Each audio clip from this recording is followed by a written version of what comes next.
Mesdames, Messieurs, bienvenue sur Belgocam 21 Web TV. Au sommaire de cette émission, le 6e sommet Union européenne-Union africaine qui s'est déroulé à Bruxelles le 17 et 18 février dernier. Pour en parler, je serai accompagné de M. Etoga Messina, qui est notre expert en communication corporate et marketing.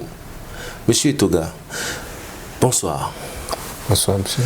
Le sommet qui s'est déroulé à Bruxelles le 17 et 18 février dernier, Union européenne, Union africaine, s'est achevé avec un accord sur des points principaux évoqués par le président en exercice de la Commission européenne. Quel est votre regard sur ce 6e sommet? Mon regard, il est un peu mitigé parce que j'ai souvenance de la rencontre que le président Macron, en préparation à ce sommet, a eu à organiser dans son pays, je crois en 2021, où il a regroupé un parterre de chefs d'État africains pour discuter de la question économique, un sommet portant sur l'économie africaine. Et c'est en cela que je dis aussi que c'est juste une continuité pour mettre en application les décisions qui ont été prises à ce mini-sommet. Et donc ce sommet qui a eu le 17 et 18 n'est qu'à mon avis mitigé à mon endroit. Revenons sur les 8 points correspondant aux propositions de l'Union africaine. Et de parvenir à une déclaration orientée vers l'action. Dans cet esprit, je soumets à notre sommet 8 propositions comme contribution à la définition de notre nouveau partenariat. 1. Travaillons ensemble au renforcement de notre collaboration en matière de paix, de sécurité et de lutte contre le terrorisme à travers la Facilité européenne pour la paix. Sur la base de l'expérience acquise en Afrique de l'Est, en Afrique australe et centrale, la Facilité européenne pour la paix pourrait également soutenir les efforts des pays sahéliens et membres du processus d'Accra ainsi que du G5 Sahel face aux attaques des groupes terroristes. Mais surtout, ensemble, travaillons pour mobiliser le Conseil de sécurité des Nations Unies, dont la vocation est d'assurer la paix et la sécurité dans le monde, de s'investir sur la lutte contre le terrorisme en Afrique. Deuxième proposition, nous souhaitons l'appui de l'Europe pour accélérer le processus de réallocation des droits de tirage spéciaux. Nous saluons l'émission historique des DTS, 650 milliards de dollars, dont l'Afrique a reçu son quota de 33 milliards, pour atténuer en partie le choc de la crise sanitaire. C'était le premier objectif du sommet de Paris de mai 2021 sur le financement des économies africaines. En raison de l'impact profond de la crise sanitaire sur nos économies structurellement faibles, nous appelons à la réallocation de 100 milliards de dollars de DTS des pays riches qui y consentent, donc de l'Europe, entre autres, en faveur des pays africains, selon, bien sûr, des modalités à convenir. C'est ce qui nous rapprochera de l'objectif de 252 milliards de dollars dont l'Afrique a besoin d'ici 2025, selon le Fonds monétaire international, pour contenir le choc contre la Covid et amorcer sa relance économique. Troisièmement, nous plaidons pour l'assouplissement des règles de l'OCDE afin de mieux faciliter l'accès de nos pays au crédit export à des conditions de maturité plus longues et des taux d'intérêt plus soutenables, à la réduction également des coûts d'assurance. Ceci pour renforcer l'investissement et les échanges commerciaux entre nos deux continents. L'Afrique, je le rappelle, c'est 30 millions de kilomètres carrés 1,3 milliard d'individus et des besoins de financement de l'ordre de 130 à 170 milliards de dollars par an, selon les estimations de la Banque africaine de développement, rien que pour les infrastructures. Nous sommes disposés à travailler avec nos partenaires européens à la mise en œuvre de l'initiative Global Gateway dans le cadre du programme de développement des infrastructures en Afrique, le PIDA, en cours d'exécution. Mesdames et Messieurs, la transformation structurelle du continent passe par la réalisation d'infrastructures routières, ferroviaires, autoroutières, portuaires et aéroportuaires, mais aussi par la réalisation de centrales électriques, par le gaz to power, pour donner l'électricité à 600 millions d'Africains qui en sont dépourvus. C'est aussi l'agro-business, c'est les plateformes industrielles et numériques. Bref, une Afrique en chantier qui trouve son compte dans le commerce et l'investissement. Cette Afrique-là pourra occuper sa jeunesse et offrir à ses partenaires davantage d'opportunités de co-construction, de croissance et de prospérité partagée. Dans le même esprit, explorons ensemble les possibilités de collaboration autour du projet européen de connectivité à haut débit par satellite en orbite basse. Je soutiens ce projet européen et c'est un projet que vous pourrez partager avec l'Afrique, car le devenir de notre partenariat se joue aussi dans le champ fertile du numérique, où s'exprime le talent de notre jeunesse créative et entreprenante. Quatrième proposition, nous souhaitons œuvrer ensemble avec l'Europe pour la révision des critères d'évaluation du risque d'investissement en Afrique. Pour l'Afrique, la perception du risque reste toujours plus élevée que le risque réel. Ce qui renchérit les primes d'assurance, pénalise l'investissement et réduit la compétitivité de nos économies. Des études récentes montrent qu'au moins 20% des critères de notation de nos pays relèvent plutôt de facteurs subjectifs, certains d'ordre culturel ou linguistique, donc sans relation avec les indicateurs de risque ou de stabilité d'une économie. Cinquième proposition, nous appelons à la simplification des formalités et procédures liées aux conditions de financement des projets, surtout en ce qui concerne le Global Gateway, dans le respect des règles de bonne gouvernance et de transparence. Trop souvent, ces formalités et procédures retardent la formulation et l'exécution des projets, ce qui fragilise l'action publique et suscite des attentes parfois déçues. 6. Agissons de concert pour un meilleur accès aux vaccins et le renforcement des capacités pharmaceutiques africaines. À l'épreuve de la pandémie Covid-19, l'Europe s'est montrée solidaire de l'Afrique par des dons consistants de vaccins dans le cadre de l'initiative COVAX et à titre bilatéral. J'exprime notre gratitude et nos remerciements à nos partenaires européens. Mais l'Afrique est également engagée dans la production de vaccins anti-Covid, notamment avec un certain nombre de pays comme l'Afrique du Sud, l'Algérie, l'Égypte et le Maroc. D'autres comme le Sénégal, le Rwanda, le Ghana, entre autres, s'y préparent activement. Nous invitons l'Europe à soutenir ce nouvel élan pour le renforcement de nos capacités pharmaceutiques et biotechnologiques au-delà de la riposte anti-Covid. 7.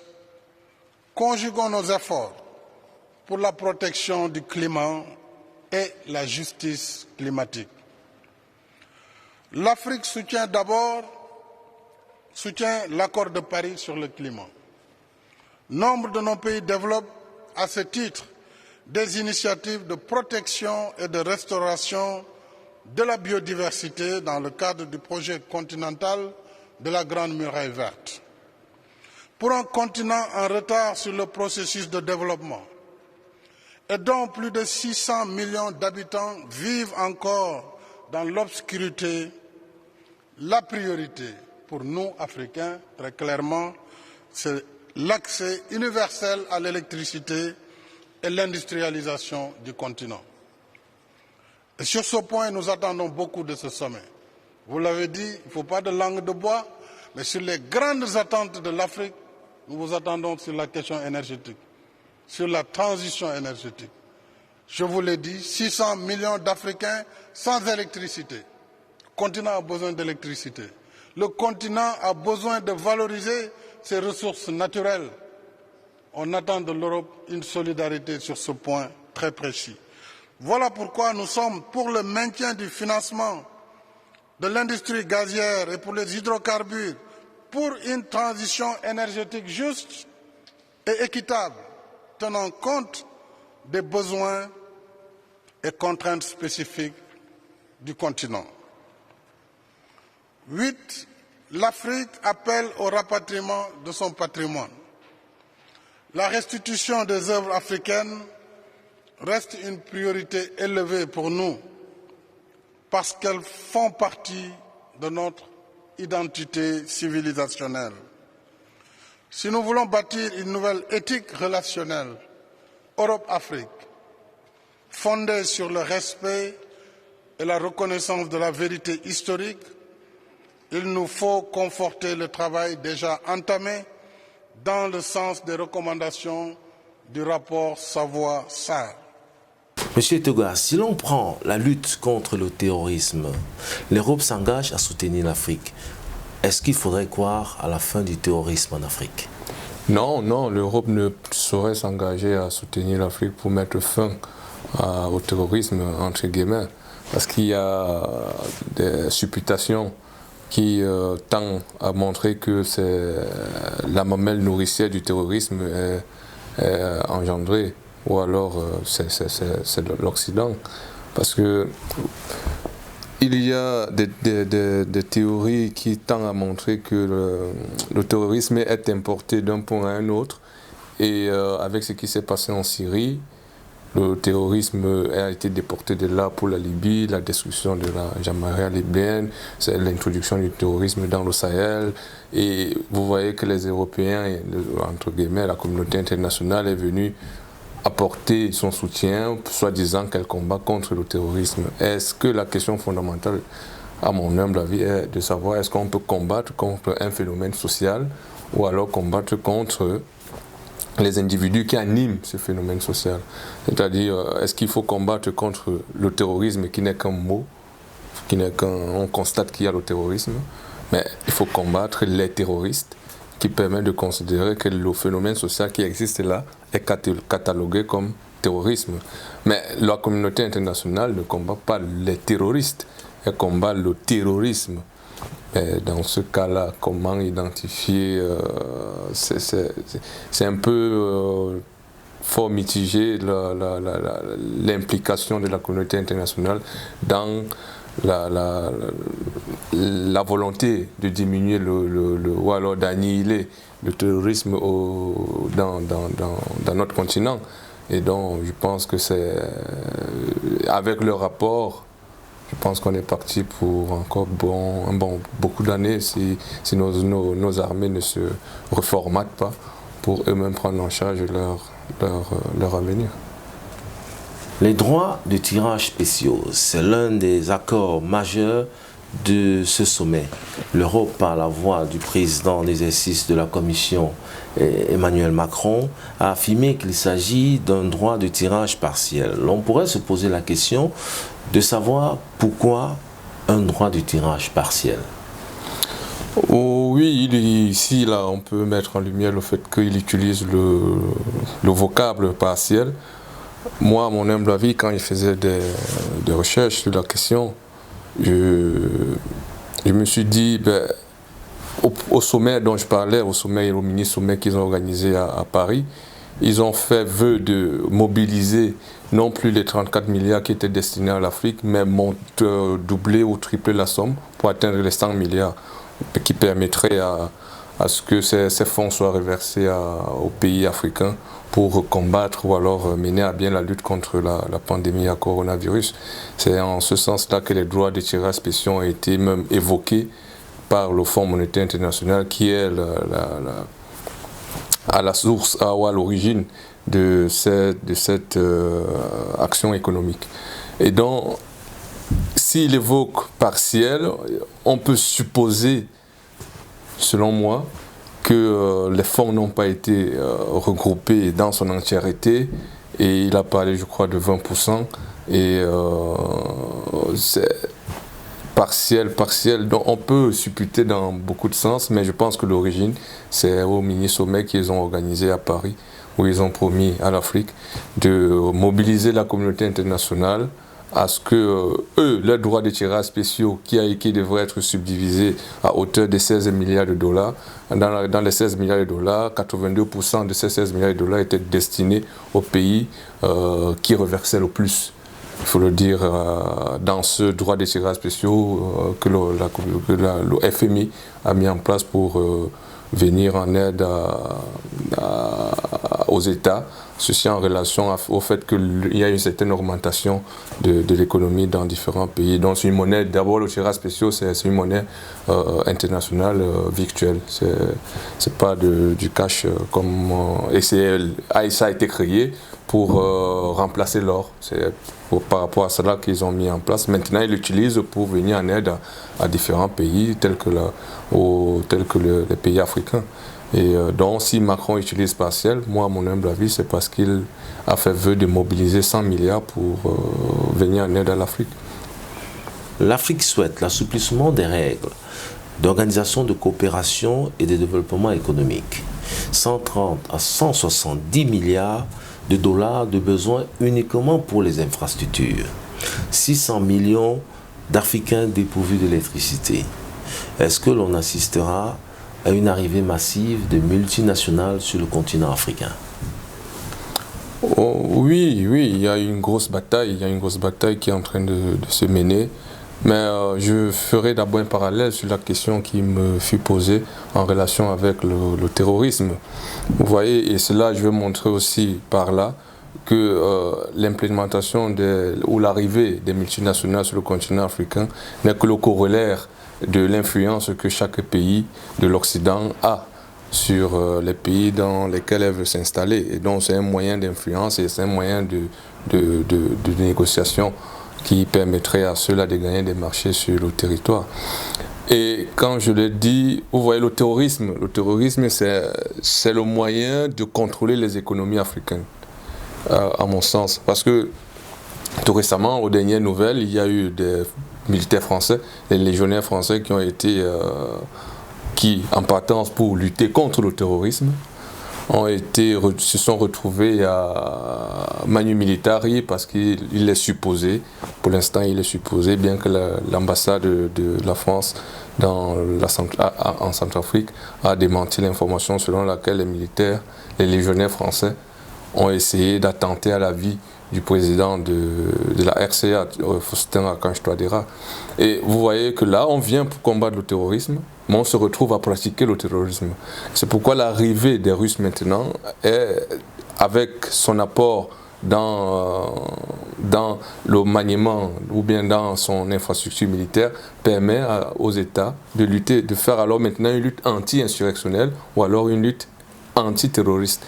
Cela met à mal les anciennes puissances qui ont considéré l'Afrique comme leur marchepied, et donc ça ferait tout ce brouhaha dans les différentes sous-régions. Vous avez la région du Sahel qui est mise à sac, vous avez l'Afrique centrale qui tend à se stabiliser malgré les velléités de nos différents partenaires de jour, mais de nuit qui sont véritablement nos ennemis, pour la simple raison qui veulent gagner des marchés. Et pour qui? Pour les multinationales.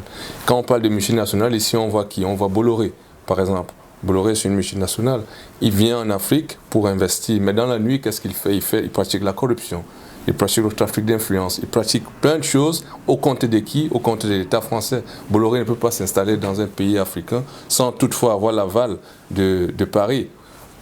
Raison pour laquelle vous me permettrez de faire cette relation pour montrer en quoi il faut l'aval d'un pays pour faciliter l'implémentation du multinational dans un continent tel que l'Afrique. Bolloré connaît des problèmes aujourd'hui en France, des problèmes judiciaires. Vous pensez que l'Élysée ne l'a pas lâché dans certains dossiers qu'on considère comme flous, alors que les Africains ont ouvert les yeux que on se sent pillé ici et il faut faire quelque chose. Et donc là, l'État français ou alors la justice française a considéré que Bolloré ne joue plus le jeu de l'organe dirigeante français à ce que il ne remplit plus les mesures de renseignement. Il y a plusieurs choses qui rentrent dans l'implémentation des multinationales en Afrique. Et donc Bolloré, dans pour ce cas précis, vous savez, la gestion de nos ports. Nos ports sont gérés par ce type-là qui ramènent des armes de façon frauduleuse parce qu'ils estiment qu'on n'a pas encore la science nécessaire pour la gestion de nos ports. Et donc c'est pour montrer ici que les multinationales vont arriver, mais à nos dépens. Ils sont là juste pour renflouer. Nous sommes des marchés de débouchés. Nous sommes là que pour consommer. Et c'est pourquoi, au sommet qui s'est terminé le 18, on a parlé de l'implémentation des usines de fabrication des vaccins ARN, un truc comme ça. On y reviendra. Ok. Donc, c'est pour montrer ici que l'implémentation des multinationales en Afrique, ça dépend de l'acteur qui vient s'implémenter en Afrique et de l'idéologie qui met derrière son implémentation. Vous voyez, les Russes, ils sont axés sur la sécurité. Parce que c'est juste une lapalissade que de dire que il n'y a pas d'État s'il n'y a pas de stabilité, il n'y a pas d'État s'il n'y a pas de sécurité. Et donc le pilier d'un État, c'est de construire d'abord sa sécurité. Et la sécurité permettra, n'est-ce pas, à mon sens, le développement. Si aujourd'hui la Centrafrique ne connaît pas le développement, c'est parce qu'elle a connu au moins 60 ans de coup d'État, 60 ans d'instabilité. Tout le temps, ça a été l'instabilité. Et donc, comment parler de développement dans un environnement instable? C'est en cela que l'arrivée des Russes met à mal nos partenaires traditionnels, j'ai envie de dire, pour que, vous voyez, il y a un trafic d'influence là maintenant, les batailles des grands pour contrôler, à mon sens, le continent africain. Tout à fait, contrôler le continent africain, mais nous sommes rentrés dans l'ère moderne de la fabrication de vaccins, l'ARN messager, qui sera produit dans certains pays africains. L'accord a été signé. L'Afrique, par la voix du président Macky Sall, en exercice de l'Union africaine, plaide pour un renforcement des capacités pharmaceutiques et biomédicales en Afrique.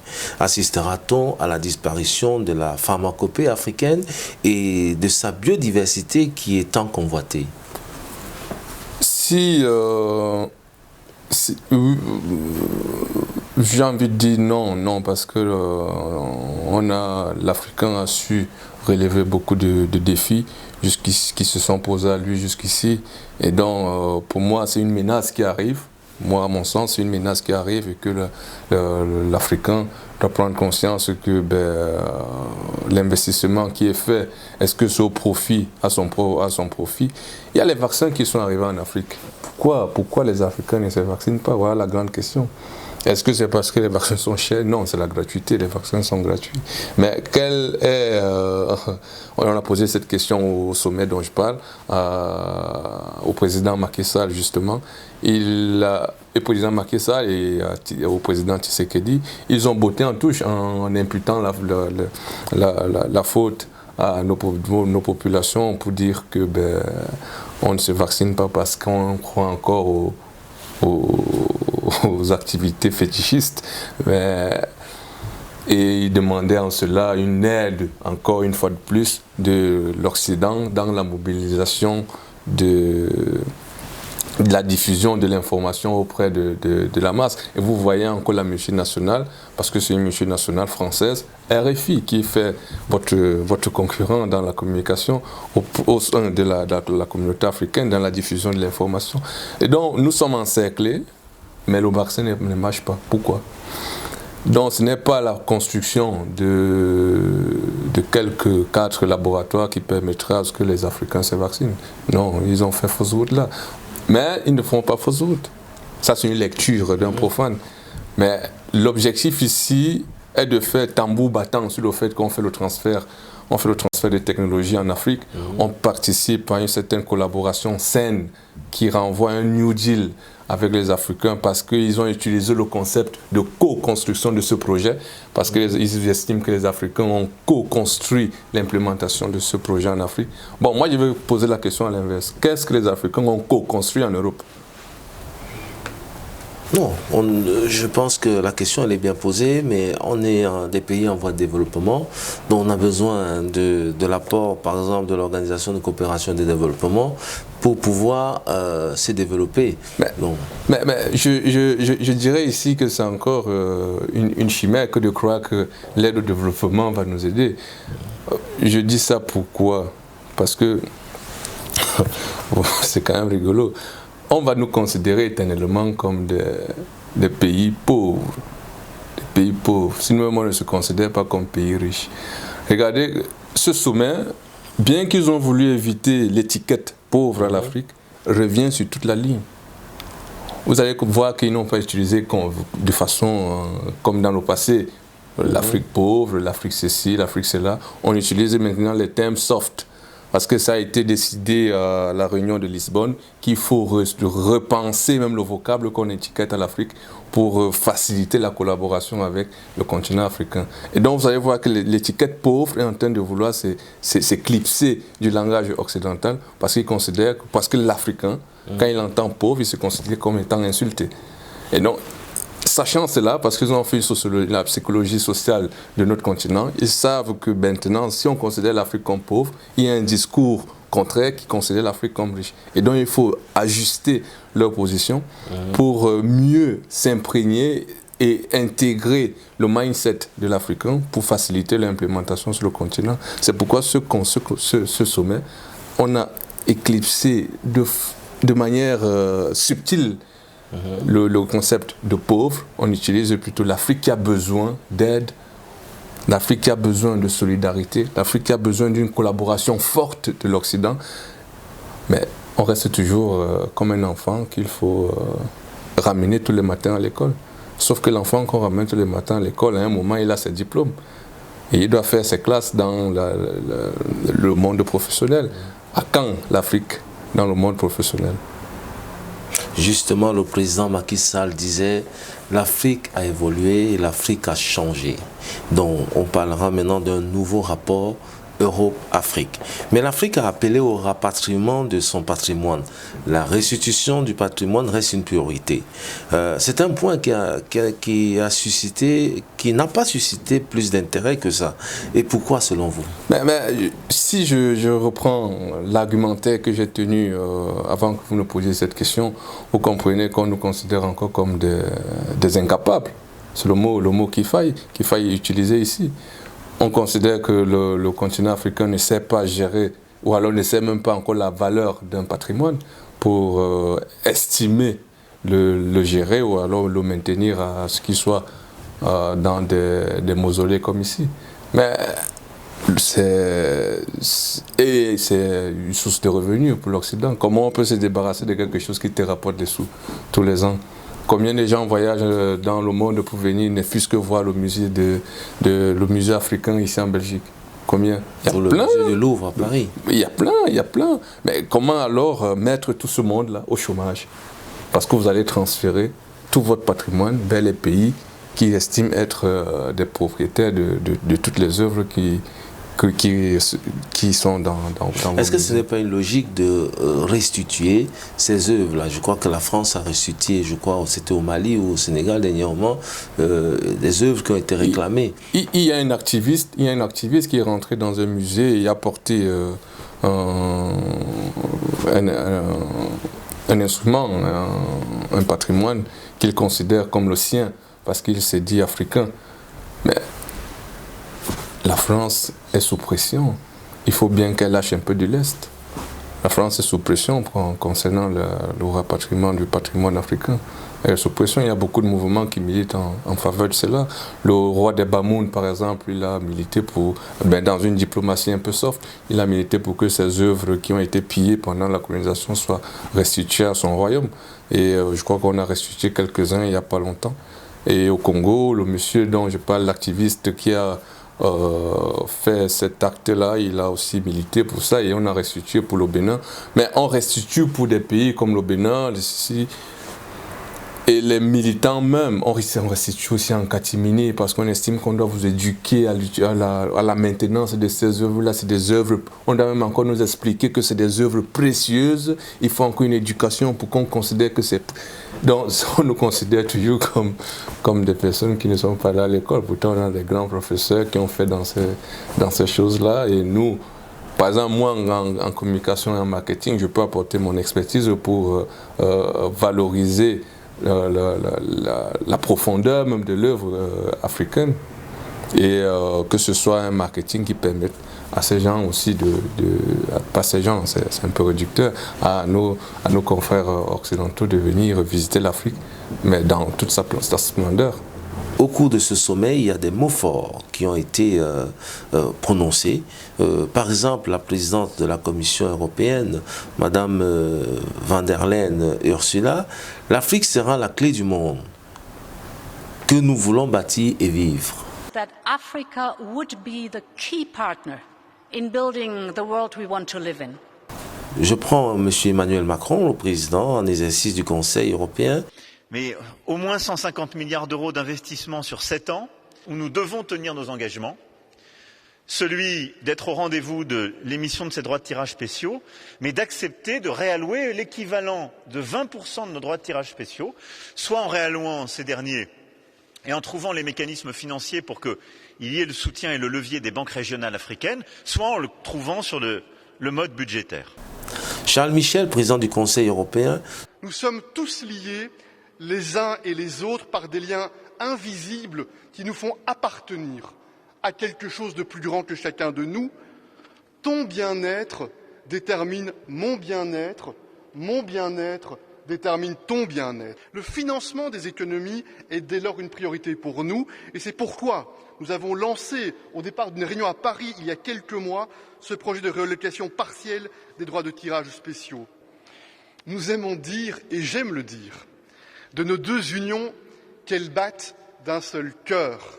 Et nous voudrions davantage qu'elles parlent d'une seule voix, parce que si nous mettons en commun nos forces, nos deux continents peuvent contribuer de manière décisive à rendre le monde plus stable, plus juste, meilleur, plus résilient et plus durable. Et je conclus, si vous le permettez, avec un proverbe togolais qui dit, et je cite, « Là où le cœur se situe, les pieds n'hésitent pas à y aller. Nous savons tous ici rassemblés où se situe notre cœur. » Pensez-vous que l'Afrique sera la clé du monde? Le professeur Chico Eboué, qui officie à l'université de Lorraine, il a essayé de répondre à cette question. Et j'ai adoré son parallélisme. Quand il estime que la France, parce que c'est la France qui est à l'origine de ce sommet, il ne faut pas se cacher, la France a géré le continent africain, c'est une extrapolation bien sûr, mais elle gère 14-15 pays avec sa monnaie nazie. Elle a géré ça pendant 100 ans. Aucun de ces pays n'a connu un développement, alors l'étiquette d'économie émergente.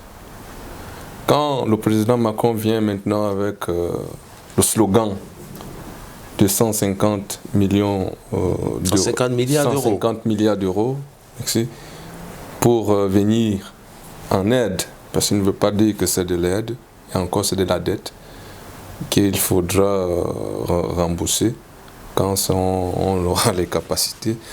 Mais ce n'est pas lui en fait qui est il n'est que le porte-parole de ce projet.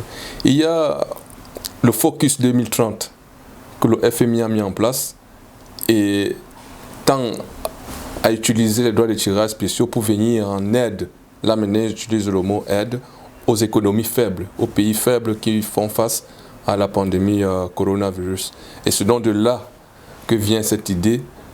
Et vous voyez maintenant, par là, je vous explique qu'aucune de ces rencontres ne s'est tenue sans la présence du FMI. En France, le mini-sommet qui a réuni les États africains, le FMI a participé aux travaux. Et donc, comment considérer que le FMI soit ignorant de la présence française dans les économies africaines, les 50% qu'on dépose dans la Banque de France, dans le Trésor français, est-ce qu'on ne peut pas, c'est au-delà de 550 milliards, est-ce qu'on ne peut pas dire à la France, ben, tu prends 316 Africains, au lieu de colmater les brèches comme on est en train de vouloir faire là?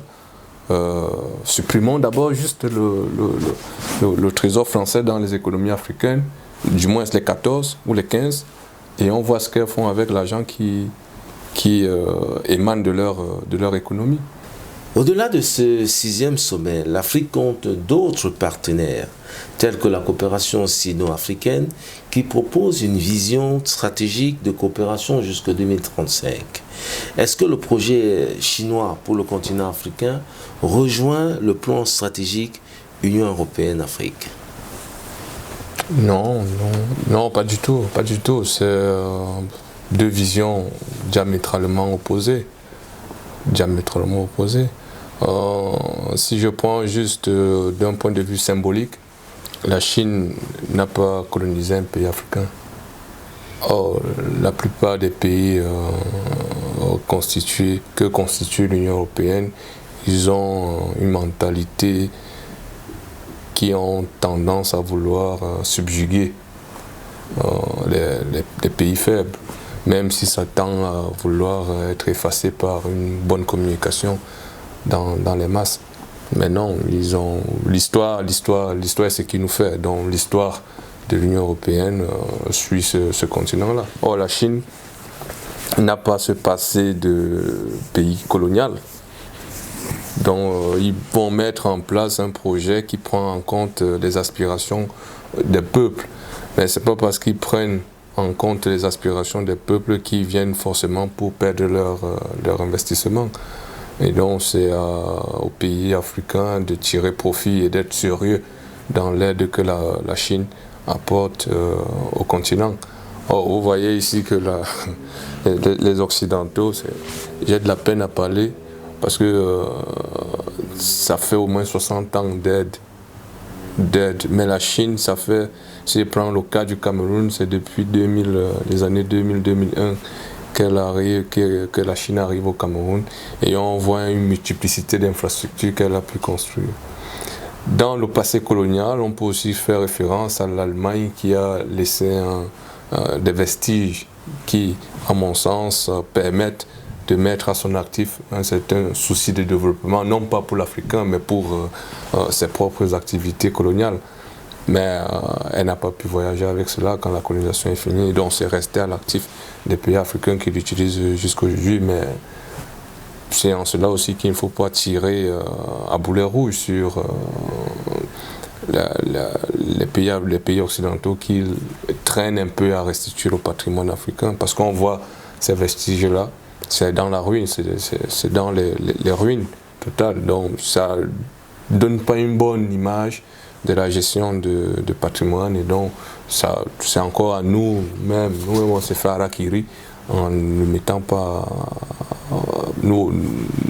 notre génie dans cette gestion-là pour faciliter la restitution de nos patrimoines. Ça, c'est un peu pour mettre pas pour tirer absolument sur les pays occidentaux, mais pour mettre aussi en avant notre difficulté à maintenir certaines œuvres quand on est gestionnaire de ces œuvres-là. Pour revenir aux différents projets, disais-je, que ici, au Cameroun, par exemple, on a l'AFD qui se balade dans plusieurs pays africains pour chercher les débouchés pour les multinationales françaises. Et l'AFD, ce n'est pas une aide au développement, c'est des dettes qu'on contracte pour soutenir l'économie française. C'est simplement ça. Or, la Chine, c'est stipulé, c'est une dette avec un taux faible. À vous de bien utiliser cette dette pour mieux la rembourser à échéance. Et donc, si la Chine vous prête de l'argent et vous volez pour venir non plus mettre ça dans les banques de Chine, mais venir mettre ça dans les pays africains occidentaux ici, mais le bas peuple doit rembourser cela après. Ouais, le Cameroun détient, la Chine détient, je crois, 34% de dettes du Cameroun, 66%, 60% de dettes de l'Éthiopie. Donc ce sont des dettes qui sont contractées directement, on ne parle pas d'aide. La Chine aide à hauteur de 7 à 8 milliards par an. Et ici, on ne parle pas d'aide directe, on parle de prêts et on avance un peu de l'aide. Mais au niveau de l'Union européenne, c'est une aide. Mais il y a un contraste. Puisque le président Macron a dit qu'il fallait convaincre les partenaires du G20 pour venir, pour accompagner cette nouvelle stratégie, ce nouveau deal. Est-ce qu'un investisseur viendra mettre son argent sans ce que dit le président Macron, ce n'est qu'un slogan. Parce qu'en 2021, dans le sommet que je vous parle, ils avaient promis de mobiliser 100 milliards. Mais s'il vient aujourd'hui demander à mobiliser 150 milliards, une fois de plus, avec le soutien, entre guillemets, de cette communauté internationale, je me demande bien comment ils vont faire. Ce sont des pays développés, normalement, ça devrait être un claquement de doigts. Puisqu'ils disent encore venir en aide aux pays pauvres.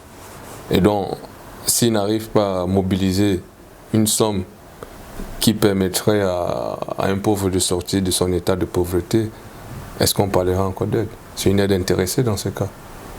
Parce qu'il te laisse dans cette situation-là, ça lui permet de créer des projets qui vont partir de porte en porte pour toquer au niveau des investisseurs et transporter leurs ONG maintenant balancées en Afrique pour qu'elles fassent le boulot. Ce n'est plus les Africains. Nous ne sommes que des consommateurs en fait, dans toute la chaîne. Hein. Nous sommes que des consommateurs. Les États consommateurs, les citoyens consommateurs.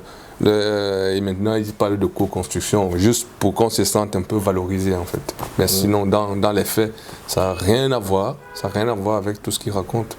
Ça n'a rien à voir du tout. C'est un nouveau deal, c'est une nouvelle, un nouveau pacte de coopération entre l'Union européenne et l'Afrique. Faudrait-il oublier les États-Unis, la coopération États-Unis-Afrique, la coopération Russie-Afrique, la coopération Inde-Afrique, pour faire de la coopération Afrique-Europe un axe majeur? Toutes ces coopérations sont de mon point de vue orientées selon les objectifs de chaque initiateur de la coopération. Et c'est en cela que je me positionne du côté de l'Africain qui va à la rencontre de son vis-à-vis avec quoi dans les mains. Il va à la rencontre avec quoi, il attend quoi de cette coopération. Or, à chaque fois que ces coopérations sont lancées, c'est pour venir supplier l'aide. La plupart du temps, c'est pour supplier soit de l'annulation d'une dette, soit supplier qu'on vous octroie une dette, ou alors un crédit. On vous octroie un crédit. Mais quelle est la stratégie même qu'on met en place pour aller à ces rencontres-là? Et c'est pourquoi on nous paternalise beaucoup. On nous paternalise beaucoup dans ces rencontres-là, parce que c'est celui qui te finance, qui te dit la ligne de conduite. Et donc, la France, puisqu'il s'agit d'elle pour le compte du Cameroun, de 15 pays qui gèrent, dont elle est la détentrice de la monnaie, franc CFA, c'est elle qui définit. Vous imaginez, ça fait 60 ans d'indépendance, nos professeurs sont venus ici étudier l'économie, on étudie l'économie au Cameroun, mais on arrive encore à parler, on n'arrive pas à définir une politique économique au Cameroun parce qu'on n'a pas de monnaie. On n'a pas de monnaie. On a l'économie politique, mais on n'a pas de politique économique. On n'a pas de monnaie. Il faut avoir la monnaie pour définir une politique économique qui te projette sur les 50, 100 ans. Mais ici, là, on fait juste comme nos mamans au marché. On vit au jour le jour. Nos États vivent au jour le jour. On vit au jour le jour. On doit savoir que les ACP sont financés à 60% par l'Union européenne. L'Union africaine, une quote-part est financée par l'Union européenne. Comment concevoir que lorsque vous êtes encore nourri, comme vous l'avez dit, l'enfant qui va à l'école et conduit à l'école chaque jour, un jour il faudrait qu'il prenne ses responsabilités. Comment concevoir que l'Afrique puisse prendre ses responsabilités dans un bref avenir? Je vais encore imager ma réponse. Si on a ce que j'appelle la politique du contentement, ça n'arrivera jamais. Ça n'arrivera jamais. Le discours que je tiens aujourd'hui, c'est un discours qui est construit sur des années, sur des longues années. Et ça se construit comment? À travers la lecture, à travers l'analyse de ma situation, non pas en tant qu'individu, mais en tant que participant d'une certaine communauté qui n'arrive pas à émerger, dont je ne saurais être en déphasage de ses peines. Et c'est en cela que je me positionne pour analyser, mais pourquoi l'Afrique est dans ces conditions-là? Et quand je me pose cette question, je me dis, est-ce d'abord, je me mets en situation de cause à ce moment-là, est-ce que c'est du fait que je sois responsable de cette situation? Quand j'analyse, je me dis non, c'est pas du fait que je sois responsable de ma situation que cela empiète dans le développement de l'Afrique. Il y a des paramètres externes à la cause que je peux naturellement comprendre comme on m'indexe comme étant la cause du sous-développement de mon continent. Et en cela, c'est là où je place la politique du contentement comme étant une cause réelle de la situation africaine, parce qu'on se contente de ce qu'on a. Quand, par exemple, la diaspora vient en Europe, elle étudie. Mais après, on ne pratique pas ce que le Japon a eu à utiliser à travers ce qu'ils ont appelé le shogun. Donc vous allez à la quête de la connaissance, mais vous rentrez et l'implémenter dans votre pays respectif. Mais il n'y a pas une stratégie qui permette cela, parce que dans le Japon d'antan, il y avait une stratégie qui permettait d'accueillir et considérait même d'abord leur diaspora comme étant des espions. Les espions qui vont à la quête de la connaissance pour revenir l'implémenter dans les pays. C'est ce qui a développé le Japon d'une certaine manière. Mais regardez le comportement d'un Africain. Il vient, il étudie, mais implémenter ce qu'il a étudié, c'est compliqué. Hein. C'est compliqué. Et c'est compliqué pourquoi?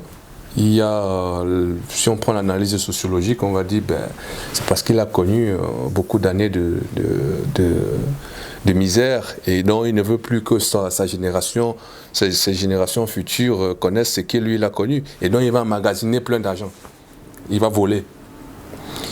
Et quand il vole, il empiète sur l'avenir de beaucoup d'autres Africains qui vont devoir soit aller au désert, soit aller, je ne sais pas moi où, et on se retrouve toujours dans un chemin qui n'est pas ce qu'on a choisi volontairement, parce que la situation que l'on vit nous impose le chemin qu'on essaye de prendre.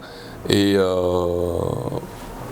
c'est ici que la politique du contentement, pour moi, est la cause réelle de notre sous-développement. Si nos intellectuels sortent de leur suffisance à dire que, comme moi je ne suis pas professeur par exemple, je ne peux pas discuter avec un professeur. C'est un peu l'état d'esprit que le président de l'Africafoot est en train de vivre aujourd'hui avec ce qui s'est passé. C'est un peu une digression, mais c'est pour expliquer cette suffisance dans laquelle on se trouve pour classifier les êtres humains en Afrique. Vous voyez un professeur qui estime que Samuel Eto'o ne peut pas dire quoi que ce soit à un professeur de droit parce qu'il a fait droit. Ok, s'il a fait droit, pourquoi le président doit encore signer les textes en faveur de l'Africafoot qui doit les appliquer? S'il est le directeur ou bien le dieu vous voyez, c'est tout ça qui fait en sorte que l'Afrique, à mon sens, ne décolle pas, parce qu'on n'est pas humble. Il y a pas une certaine humilité qui est développée en chacun des Africains, parce qu'on veut toujours montrer que si le développement arrivait dans cette contrée, c'est grâce à ma tête, à ma personne. Mais il ne faut pas aller au-delà. C'est en cela que l'Occident a pris des grandes avancées. Parce que vous allez voir que leur œuvre est toujours reconnue après leur départ. Quand ils sont morts, c'est là où on valorise l'œuvre d'un occidental. Et on le valorise très bien. Or, chez nous, Manu Dibango est mort. Qu'est-ce qui se passe? On l'a oublié. Wes Madiko, on l'a oublié. Vous avez plein d'artistes africains qui sont décédés, ils sont rentrés dans les poubelles de l'histoire, du fait des Africains. Pourquoi? Parce qu'on est extraverti, on se déporte vers la culture de l'autre, qui, c'est simplement un souci de communication. Ils ont une communication fine qui permet de capter la perception de l'autre et l'attirer facilement à sa culture. Et donc, il pousse l'Africain à faire un comparatif entre sa culture à lui et la culture occidentale. Et naturellement, quand tu fais une comparaison, il faut faire un choix. Ouais. Et le choix est vite fait, parce que quand tu retournes chez toi, tu vois la misère. Parce que l'Occident te présente quoi? La misère. Et quand il vient chez lui, il te présente quoi? La neige. Il te présente les beaux ponts, les gratte-ciel. Il te présente les belles images. Et qui ne veut pas sortir de la misère pour connaître un épanouissement total? Tout le monde veut. Mais pour que eux, ce que l'Africain ne comprend pas, je n'ai pas envie de donner des leçons, mais ce que l'Africain ne comprend pas, c'est que eux, pour qu'ils arrivent là, ils ont mis des gens en esclavage. Ils ont mis de la colonisation. Il y a eu beaucoup de choses qui se sont passées pour qu'ils arrivent là. Et que la nature a voulu qu'on considère cela comme un crime contre l'humanité, mais ça y a été fait. Et ils se sont développés comme ils sont là. Mais est-ce que nous, on doit aussi mettre les gens en esclavage? Non. Il faille qu'on ne soit plus dans cette politique de contentement et qu'on se retrousse des manches pour rentrer en défi. Parce que quand tu rentres en défi avec quelqu'un, c'est pour lui montrer que j'ai de la ressource et puis je me sens capable. C'est un peu à l'image du BI camerounais, parce qu'il montre à la communauté internationale que mes frontières, je sais les préserver. On voyait en Centrafrique qu'il y a la présence de la MINUSCA, MINUSMA, MINUSCECI, MINUSCELA. Mais au Cameroun, malgré les crises qu'on traverse, on montre qu'on est grand, on montre qu'on a de l'estime de soi, on montre qu'on ne se contente pas de notre situation, on veut toujours plus. Et dans ce sens-là que moi je me dis, si on sort de la politique du contentement et que nos professeurs appliquent véritablement ce qu'ils ont étudié, je ne pense pas qu'on sera ici. L'Afrique doit sortir de la politique du contentement, nous devons avancer, nous devons construire l'Afrique, mais une question fondamentale se pose. Avec toute cette coopération qui est mise en place à travers le monde, qui contrôlera finalement l'Afrique? Il y a trois hypothèses. Il y a trois hypothèses. La première, c'est les Africains. Les Africains contrôleront l'Afrique. Et si, de façon évidente, on va dire que c'est les Africains parce qu'on est Africains. Mais au regard des influences géopolitiques qui préexistent dans le monde actuel, avec la situation déjà qui se passe en Ukraine, où il y a une bataille de puissance là, est-ce qu'on considère alors à ce moment-là que l'Afrique est une puissance? Non. Si l'Afrique n'est pas une puissance, et qu'est-ce qu'on fait des gens qui ne sont pas des puissants? On les mate, on les subjugue, on leur dit quoi faire. Et donc comme l'Afrique n'est pas une puissance, à l'heure actuelle, j'entends, il y a trois acteurs qui se regroupent en communauté maintenant. Mais il y a la Russie qui a prégnance en Europe parce qu'elle a essayé de développer une politique africaine qui a commencé dans les années 2000, bien qu'elle a toujours été aux côtés des Africains en relation avec les déboires qu'on a connus avec la décolonisation. Elle a toujours été à nos côtés avec ses conseils militaires auprès de l'Égypte, pour la bataille du canal de Suez, ou alors ses conseils auprès de l'Algérie avec le mouvement de FLN, le mouvement de libération. Les mouvements de libération en soi, la Russie a accompagné la majeure partie des mouvements de libération en Afrique. Vous avez les États-Unis qui, sous la coupole de l'OTAN, et dont la communauté, l'Union européenne n'est que la face visible. Vous voyez, États-Unis, OTAN, Union européenne, ça constitue une communauté internationale qui, à mon sens, a même peut-être l'obligation de contrôler l'Afrique si elle veut garder sa place au Conseil des Nations. Ici, je veux parler de la France. Et vous avez la Chine. La Chine qui, de par sa politique infrastructurelle et sa diplomatie de proximité avec les États africains, a vocation à avoir sa parole sur le continent africain et pourquoi pas arriver le contrôler. Maintenant, ici, il faut aussi mettre en lumière les différentes idéologies même qui ont constitué les États que je viens de citer. La Russie n'a pas une vocation réelle à subjuguer les États africains. Elle vient ici pour un accompagnement dans les insuffisances que rencontrent les États africains. C'est pourquoi dans le secteur sécuritaire, vous avez la volonté russe à accompagner les États en mettant à disposition de matériel militaire qui, au préalable, a été refusé, par exemple, par l'ONU, avec la mise en embargo, par exemple, pour le combat du terrorisme. L'ONU dit, viens combattre le terrorisme en Afrique, mais on vous met sous embargo. Où est la cohérence? Où est la cohérence? Et donc la Russie ici vient comme un soutien réel parce qu'il y a les faits. Les faits qui sont là, les faits sont probants, les faits sont visibles. Et donc à l'Afrique de choisir maintenant avec qui collaborer. Vous avez la Chine qui vient, c'est pas tant ses réalisations sur le continent. Et donc la France, la malheureuse France qui est sur le continent depuis, mais tout ce qu'on a hérité, c'est le langage que je parle ici maintenant, le bavardage. La langue française, c'est le bavardage. Comment mieux présenter une situation en sa faveur? Vous avez aujourd'hui la France qui refuse de reconnaître l'échec qu'elle est en train de connaître au Mali, au Burkina Faso, partout où elle se trouve, en Centrafrique. Elle ne veut pas considérer cela comme un échec, le retrait de ses forces Takuba et Barkhane du territoire africain. Mais elle ne veut pas considérer cela comme un échec. Pourquoi? Parce qu'elle a en idée de contrôler l'Afrique. Elle a en idée de contrôler l'Afrique. Mais plus en individualité, mais en collaboration avec les États membres de l'Union européenne, dont le maître a pensé, comme le président Poutine a eu à dire, l'Ukraine est aujourd'hui dirigée par... L'Ukraine est une marionnette parce qu'elle est dirigée de l'extérieur. Est-ce que nous, Africains, continent aussi vaste, on va se considérer comme des marionnettes dirigées de l'extérieur? C'est en cela que si cette peinture est faite, chacun a la liberté de choisir où il se trouve.